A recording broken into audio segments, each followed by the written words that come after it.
At last, Johnny Depp's finally in a good movie again. Of course, it's kind of the role that made him famous to begin with. But details!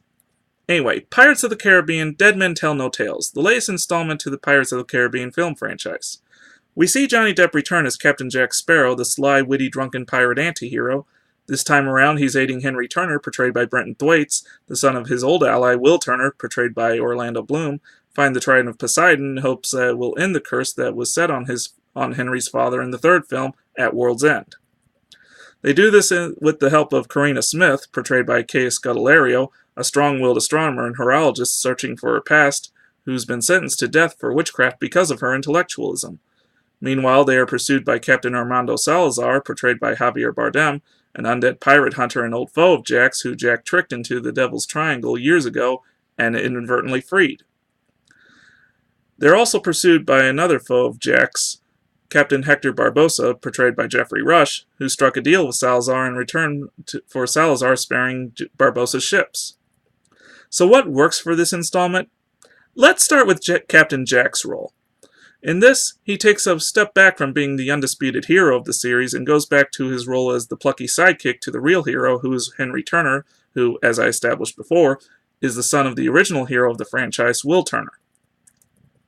This works because, personally, I believe Jack works better as an ally, mentor, and foil, rather than taking up center stage like he did on Stranger Tides, which is arguably one of the worst films in the franchise.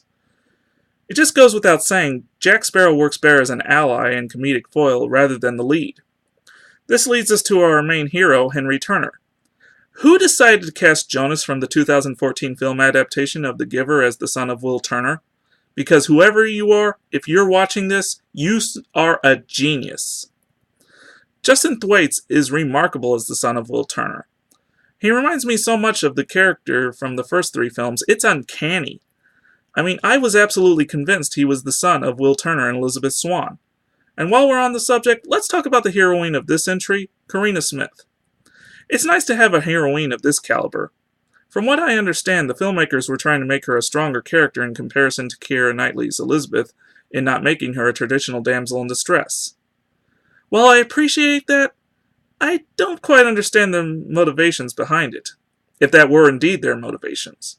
I mean, yes, Elizabeth was a damsel in distress in the first film, but I've never pictured her character as being weak. She was a strong character from the beginning, and her character grew even stronger as the future films progressed. Anyway, Karina is just as good in this entry, if not in different respects. She's just as strong-willed and independent as the aforementioned Elizabeth.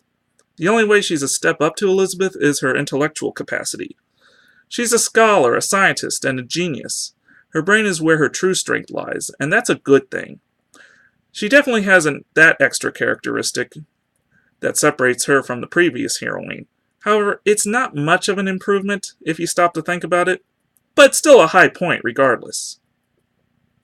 Next, let's talk about the villain, Captain Armando Salazar. Javier Bardem just somehow captures villainy so well. Anton Chigurh, Raul Silva, and now this? The guy just has empowering menacing features down to a T. He kind of reminds me of Anthony Hopkins as Hannibal Lecter in a wickedly charismatic kind of way. I mean, you just look at him and you're dreading, and at the same time you're fascinated, but you're also dreading about how much you find him fascinating. Plus, the last few films I've seen, I've complained about the Bond villain factor. And Salazar is not a villain in that caliber, although Bardem certainly did portray one in Skyfall, which is a Bond film. That just levels up Bardem's talents, and it's refreshing to see a villain whose motivations are based on vengeance rather than world conquest. That's the high points. Now to the low points. First off, how is this Devil's Triangle thing even cursed? I mean, I get it's haunted by Salazar and his crew, but what made it cursed to begin with? It's pretty well established that, in the film's narrative, that the Devil's Triangle is cursed, and that's why Jack tricks Salazar and his crew into sailing in there in the flashback sequence. But there's absolutely no explanation as to how or why it was cursed to begin with. Second low point, the narrative itself. At the very least, the entry to the third act. The film has a pretty strong narrative from beginning to middle, but by the time we reach the third act, it just kind of drug on at a certain point, and I kind of just wanted it to end.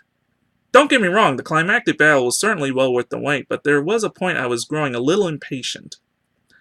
I can't believe I'm saying this, but I probably would have been happier had they ended it on a cliffhanger like they did in the second film and pick it up with a future film.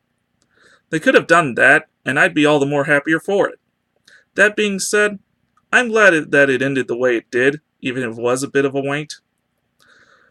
All said and done, would I recommend this film? Yeah, I would.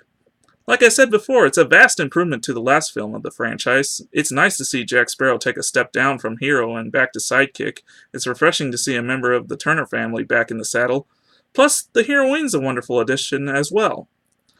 I'm personally looking forward to future installments of this franchise yet again, and while there are reports of this being the start of the final adventure, I certainly hope that's not true. It's not as if it would be the first attempt at a final film in this franchise after all. I'm Mike, and this has been a Penguins Rock production.